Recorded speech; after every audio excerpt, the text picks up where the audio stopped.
Hello and welcome. Today, we're going to talk about a really crucial idea for anyone using AI. Thinking of it as a partner in your process and not just an answer machine. We're going to focus on one single concept that will completely change how you use these tools for learning. Your work first, AI second. That one sentence is really the difference between AI making your learning stronger and AI quietly weakening your skills. It's the most important thing to take away from our time together today. All right, so let's dig into this core idea. Your work first, AI second. It sounds pretty simple, doesn't it? But let's really unpack what that looks like in practice, when you're actually sitting down to get your work done. Before we get into the details, I want you to take a look at the first question in your workbook for this lesson. We're going to explore this together over the next few minutes, and I promise, by the end, you'll have a really clear answer for yourself. So here's the key idea. It's all about treating AI as a partner, not a replacement for your own brain. You're the one in the driver's seat.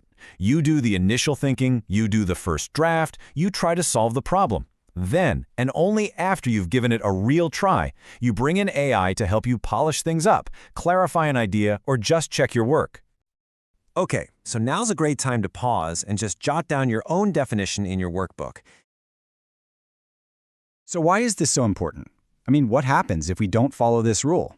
What's the real danger of treating AI like, just an answer machine? Well, when you immediately ask AI for the answer, you're basically short-circuiting your own learning process.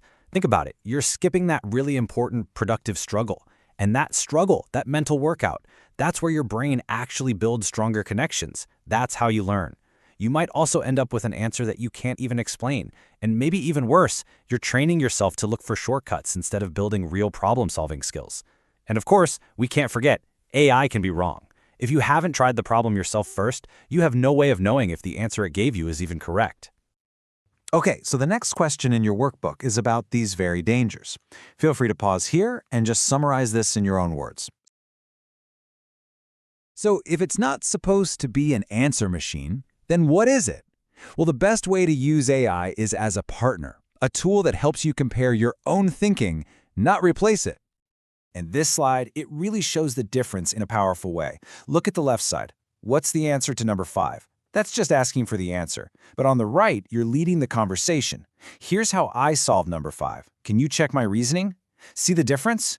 That second approach, it turns AI into a kind of tool for reflection, almost like a coach giving you feedback on your technique. Okay, so what's the anatomy of a good AI question, one that actually helps you learn? It really boils down to 3 things. First, you show your attempt. This is proof that you've done the thinking. Second, you ask for specific help. Not the whole answer, but maybe feedback on your logic or help with organizing your thoughts. And third, and this is so important, you stay in charge. You're the main thinker making the final calls, not the AI. And here are a few really great examples of what that looks like. Notice the pattern here? Here's my explanation. Can you show me where it's unclear? Here are my steps. Which one should I double check? This is my outline. Can you help me make it clearer? In every single one of these, the student has already done the heavy lifting. All right, so your workbook now asks you to write your own example of a good AI question. You can use one of these as a model or just come up with your own. Go ahead and pause here and give that a try. Okay, so we've talked a lot about the theory. Now it's time to put it into practice with an exercise from the Apply It section of your workbook. So, in your workbook, you'll see 2 prompts a student might use. Take a look. Prompt A is, write my paragraph about photosynthesis for me, and prompt B is, here's my paragraph about photosynthesis, can you show me where I'm unclear so I can improve my explanation? Prompt A just outsources all the thinking. But with prompt B, you've already done that hard work of writing the paragraph yourself. You're just asking for feedback to make it better. This is a perfect example of that core idea. Your work first, AI second. Okay, so go ahead and circle B in your workbook, and then just take a moment to briefly explain why it's the better choice for learning. You can continue when you're ready. All right, for the next part, your workbook asks you to create your very own improved AI prompt. I want you to think of a real class that you're in right now. Maybe it's algebra, maybe it's biology or history. Then, imagine a situation where you've already tried something and you just need a little help improving it. For example, you could write something like, my class is algebra. Here's how I solve this equation. Can you show me which step is wrong, but without giving me the final answer? The key is to make it real. use a class you actually have. So go ahead and pause now and write your own improved prompt. Okay, for our final section today, we're going to make this really personal. If you look at the bottom of your page, you'll see the reflection section. This is really your chance to set a personal rule for yourself. Think about a class where you might use AI this term. What is one specific rule you can follow to protect your own learning and make sure AI stays a helpful partner, not just an answer machine?